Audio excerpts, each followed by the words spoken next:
পৃথিবীতে এখনো রসুলের আদর্শওয়ালারাই সর্বোচ্চ সম্মানে আছে এখনো।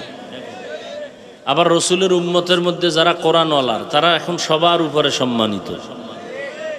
কি অসম্মানে আছে এরকম কোনো প্রমাণ আছে? এখন সম্মানের মানদণ্ড কি বানাইছেন আপনারা তা তো জানি না। অনেকে যদি মনে করে টাকা, তাহলে হুজুর গোদারে তো টাকা নেই, সম্মানও নেই। আসলে কি সম্মানের মানদণ্ড টাকা? হ্যাঁ, বহু টাকাওয়ালাও তো জুতার বাড়ি খায়, সম্মান গেল কই? হ্যাঁ, টাকা তো ব্যাঙের কাছে আছে, সাপের কাছে আছে, জিনুকের মধ্যে মুক্তার দানা আছে। টাকার কোনো দাম আছে মেয়া? টাকা দিয়ে কি হয়? ওই একজনে উপজেলা নির্বাচনে প্রার্থী হইয়া 25 কোটি টাকা খরচ করছে। কত? একজনে খরচ করলে আরো তো 6 জন আছে না? এরা সব ভোর রাত্রে হাদিয়া নিয়ে বাড়ি বাড়ি গেছে। আর আমগো ভোটার মুসলমান হাজি সাহেব, গাজী সাহেব নিমক হারাম, বেহায়া, বেলাজা, এক বটরে 10 বেচা দিয়া হারাম খাইছে।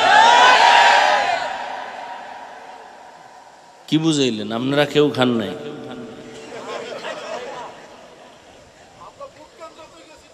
আমগো বরিশালে বলে চোরের আওয়াজ বড়।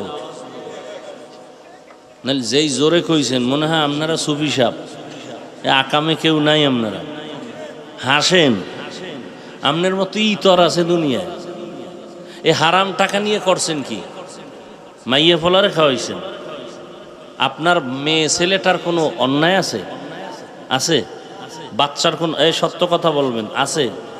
তো ওরে হারাম টাকা খাওয়াই আর রক্ত নষ্ট করছেন কেন? আপনার বাপ হইতে বলছে কে? আপনি তো বাপ নামের কলঙ্ক। আপনি সন্তানের রক্ত নাপাক করলেন কেন?